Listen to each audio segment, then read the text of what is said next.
Hello friends, I am Sumitra and welcome to TET Manthan. तो discuss करेंगे Hindi pedagogy की जो हमने कंप्लीट रिवीजन की सीरीज़ स्टार्ट की है। इसमें अपना 4th सेशन है ये वाला।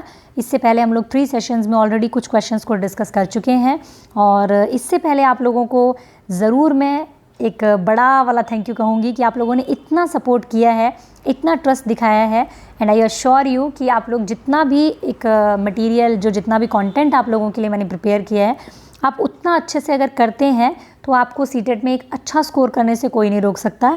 सिर्फ ये भी अगर आप कर लेते हैं तो आपको अलग से कोई बुक भी देखनी नहीं पड़ेगी। इतना डीप कंटेंट जो है मैंने आप लोगों के लिए ऑलरेडी चैनल पे अपलोड किया है। और मैंने देखा है बहुत सारे चैनल्स जो हैं सबसे पहले 4-5 वीडियो डाल करके उसके बाद वेट करते हैं कि पहले सब्सक्राइबर्स आ जाएं, उसके बाद हम बाकी वीडियोस डालेंगे। लेकिन डे 1 से ही मेरा ये प्रिंसिपल रहा है कि बेशक 4 लोग देख रहे हैं, 400 देख रहे हैं या 4000 देख रहे हैं, कंप्लीट कंटेंट जो है वो चैनल पर होना चाहिए। आप लोग को जो भी रिक्वायरमेंट है वो सारा मटेरियल आपको मिलेगा चैनल पर। तो जितना सपोर्ट आज तक आप लोगों ने किया है आगे भी कीजिए और ज़्यादा से ज़्यादा शेयर कीजिए ताकि हम एक लाइव इंटरेक्शन जो है वो जल्द से जल्द आप लोगों के साथ में हो सके। Thank you so much for your trust and for your support. Start करते हैं आज का सेशन हम लोग। तो फर्स्ट क्वेश्चन है आप लोगों के लिए, बच्चों को बाल साहित्य उपलब्ध कराने से क्या लाभ है? ठीक है, जो चिल्ड्रन लिटरेचर होता है वो बच्चों को उपलब्ध कराने के क्या लाभ है? पात्रों का चरित्र चित्रण करने की कुशलता का विकास होता है, श्रवण कौशल का विकास होता है, लेखकों से परिचय करवाने के लिए, या फिर बच्चों की विविधतापूर्ण भाषिक सामग्री पढ़ने के अवसर देने के लिए? आप अपना आंसर ज़रूर पहले सिलेक्ट करें, स्कोर भी मुझे ज़रूर बताना कमेंट सेक्शन में। ठीक है, आपकी प्रैक्टिस के तौर पर लीजिए इसको आप। तो आपका आंसर क्या रहेगा? बच्चों की विविधतापूर्ण भाषिक सामग्री पढ़ने के अवसर देना। देखिए, चिल्ड्रन लिटरेचर जो होता है आपको क्या होगा, विविधतापूर्ण यानी कि एक डिफरेंट टाइप ऑफ मटेरियल जो है आपका लैंग्वेज से रिलेटेड बच्चों को जो है मिलता है।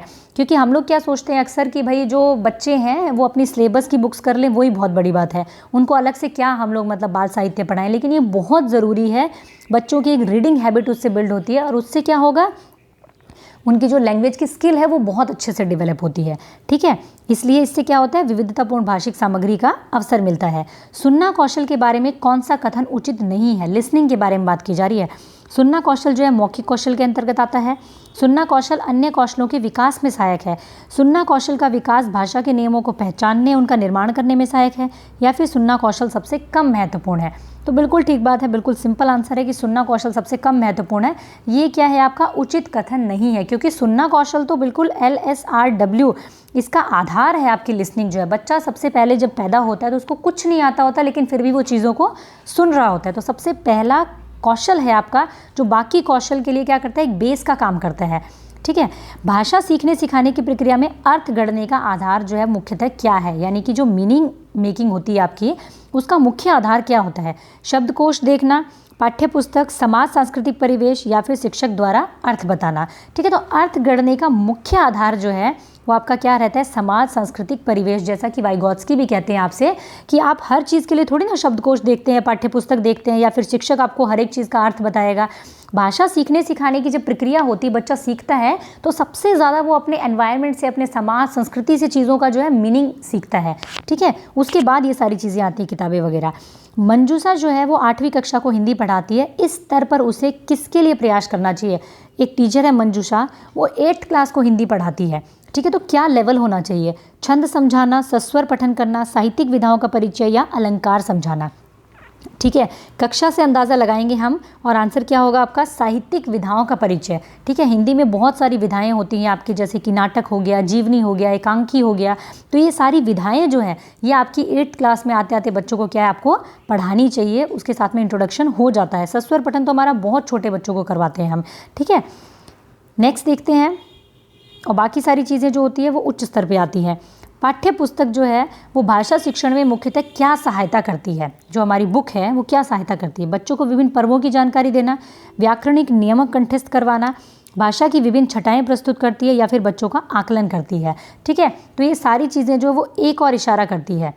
ठीक है, नियम तो हम वैसे भी कंठस्थ नहीं करवाते। सिर्फ पर्वों की जानकारी या सिर्फ बच्चों का आकलन करना ये हमारी पुस्तकों का काम नहीं होता है, बल्कि भाषा की विभिन्न छटाएं प्रस्तुत करती हैं। भाई भाषा में इतनी सारी छटाएं हैं, हमारी कविताएं, कहानियाँ, गद्य है, पद है, ये सारी चीज़ें कहाँ से मिलती है? हमें पाठ्य पुस्तकों से मिलती हैं, है ना। तो उनसे क्या करती है, हमें ये प्रस्तुत करती है हमारे सामने, छटाएँ जितनी भी है हमारी। नेक्स्ट देखते हैं कहानी कथन के उद्देश्यों में कौन सा पक्ष शामिल नहीं है। कहानी कथन में भाषा के लिखित रूप से परिचय, शब्द भंडार का विकास, कल्पनाशीलता का विकास या सृजनात्मकता का विकास। कहानी कथन की बात की जा रही। क्वेश्चन मतलब चिल्ला चिल्ला के कह रहे हैं कि आंसर यही छुपा हुआ है आपके यहाँ पे। भाषा के लिखित रूप से परिचय, क्योंकि कहा है कि शामिल नहीं है। कहानी कहना तो एक मौखिक वो हो गया, तो लिखित रूप से परिचय कैसे हो सकता है। शब्द भंडार में वृद्धि होगी, कल्पनाशीलता मतलब आपकी क्रिएटिविटी बढ़ेगी, सृजनात्मकता में विकास होगा, बिल्कुल ठीक बात है, लेकिन लिखित रूप से परिचय नहीं होगा कहानी कथन में। नेक्स्ट देखते हैं अर्थ की गहनता को समझने में कौन सी पद्धति सर्वाधिक रूप से कार्य करती है, सर्वाधिक रूप से सहायक है। अर्थ की गहनता जिसमें आप मीनिंग समझते हैं, ठीक से मीनिंग को गहराई से समझते हैं। धीमा पठन, सस्वर पठन, मौन पठन, धूर्त पठन, पठन वाली जितने भी आपके कौशल हैं, ठीक है, लिखित है आपका, मौखिक है, पठन है, सारे सस्वर पठन वगैरह सारा जो है आपको हिंदी पेडागोजी की प्लेलिस्ट में मिल जाएगा। कंप्लीट सिलेबस जो है कंप्लीट नोट्स के साथ में मैंने आप लोगों के साथ डिस्कस किया, आप ज़रूर देखना उसको। इसका आंसर क्या रहेगा, अर्थ की गहनता। जब हम साइलेंट रीडिंग करते हैं तो उसको हम एक मीनिंगफुल रीडिंग मानते हैं, उसको हम कहते हैं कि साइलेंट रीडिंग जब की जाती है तो हम मीनिंग को गहराई से समझ पाते हैं जो हम पढ़ रहे होते हैं उसका, ठीक है। नेक्स्ट है आपका कविता शिक्षण में कौन सा तत्व उसे गद्य से अलग करता है। एक होता है आपकी कविता और एक होता है आपका गद्य, ठीक है। ये अलग कैसे हैं आपस में, कौन सा तत्व है ऐसा। गेयता है, भाषा सौष्ठव की महत्ता, शब्द भंडार में वृद्धि और भाषा प्रयोग की छटाएं। कौन सा ऐसा तत्व है जो इसे अलग करता है। ये हमने कल भी एक डिस्कस किया था और मैंने आपको ये वर्ड भी बताया था। गेयता यानी कि जो एक राइमिंग होती है कविता की, वो उसे गद्य से अलग करती है। गद्य को हम राइमिंग के साथ नहीं पढ़ते, लेकिन कविता को हम एक राइमिंग के साथ में पढ़ाते हैं बच्चे को। गेयता कह सकते हैं हम इसको, या एक वर्ड आता है आपका लयात्मकता, तो वो भी आपका आंसर रहेगा जो इसको गद्य से अलग करता है, ठीक है। तो ये हमारा डिस्कशन था आज का। अगर आपको पसंद आए तो ज़रूर आप इसे लाइक करें, कमेंट करें अपने स्कोर को और वीडियो के बारे में अपनी राय बताएं। सभी फ्रेंड्स के साथ में ज़रूर शेयर करें। आप वन स्टूडेंट अपने वन फ्रेंड के साथ भी शेयर करेंगे तो हम बहुत जल्द अपने इस जर्नी में जो है एक नेक्स्ट स्टेप ले पाएंगे, ठीक है। सब्सक्राइब करके बेल आइकन हिट करना है और ऑल नोटिफिकेशन ज़रूर रखें ताकि आपको आने वाली सभी वीडियोज़ की नोटिफिकेशन मिल सके, ठीक है। तो ये हमारा आज का डिस्कशन था। Thank you, keep learning, keep supporting and keep sharing.